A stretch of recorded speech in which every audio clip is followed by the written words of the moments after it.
Okay, so my name is Gasheri Mugao. I'm the managing director at Chef Group. So Chef Group houses two companies so far. I want to say so far because there's likelihood that we will expand that number of companies below the umbrella of Chef Group. So Chef Naturals was our first company, which started in 2015 July. And so we are about 9 years into our 10th year. We will be clocking 10 years in July this year.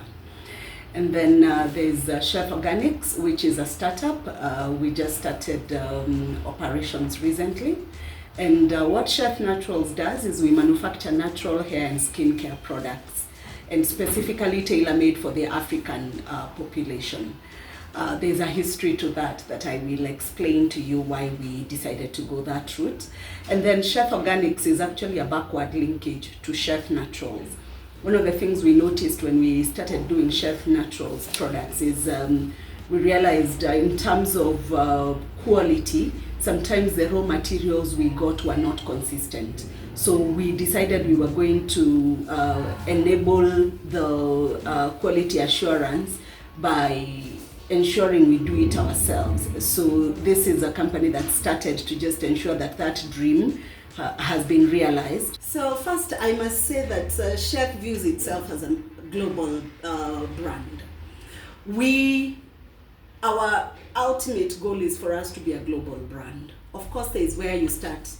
So at the moment, our presence is mostly in Kenya, and we are trying as much as possible to find ourselves in every county of this country.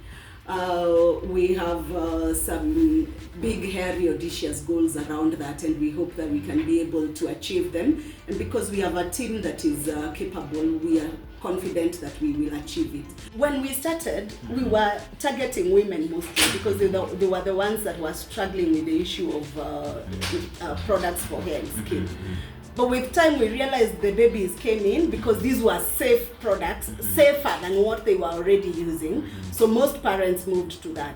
But with time, the men started stealing from their women. And then you realize this product I have is actually good. And I no longer have to walk around with ashy hands and feet.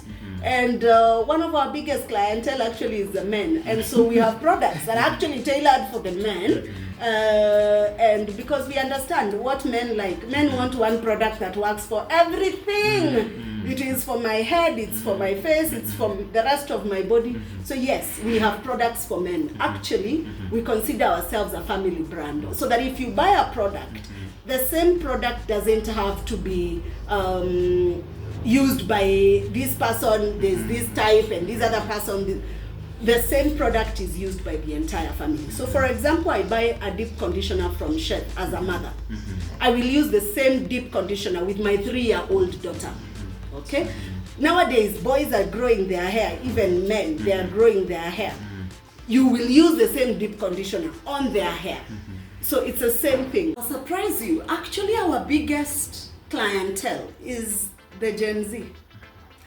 You realize under those wigs, they actually sport natural hair, most of them.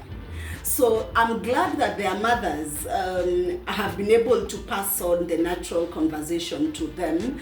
And I am sure the Gen Alpha will actually be even more influenced by that. The fact that they are seeing their aunties and their moms using the natural products and styling their hair naturally is actually a beautiful thing. And they're beginning when they're very young. I can't tell you the number of mothers that we have buying products for their children even before themselves. And the number of children that already know how to take care of their hair when they are very young. So that's one part of the story. But the other part is we sometimes confuse what we call protective hairstyling from loving straight hair. Now, yes, I know this generation really loves wigs, but you realize under those wigs, they have done cornrows that are natural. It's actually natural hair that they have. Now, natural hair does not like manipulation. So you can't keep combing it every day. You will actually lose it because it keeps breaking. And also, you don't want to do that because then it won't get long. So for someone who is focused on length, you want to keep doing protective hairstyling. So those wigs you see on them sometimes, it's because yes, today I was having natural hair styles like twists. I had probably finger coils, or I had straw sets. But tomorrow I want to do my cornrows and wear my wig so that my hair can take a break and I am not manipulating it every day. So it's actually a way of managing the hair. It's not entirely because they love it straight, no. And you realize wigs come in different shapes and textures. So there will be those that actually look like natural hair. So you meet someone on the road and you can't tell that whether this is their natural hair or their hair actually. So there's a big number of those, but there are those that prefer it long and straight and all that. That doesn't mean they're not natural. So you realize actually when we talk about who our clientele is, our biggest group of clientele are between 24 years of age and 34 years of age. That's our biggest. They actually comprise about 60%. So when you look at that, quite a bit of that chunk is actually Gen Z.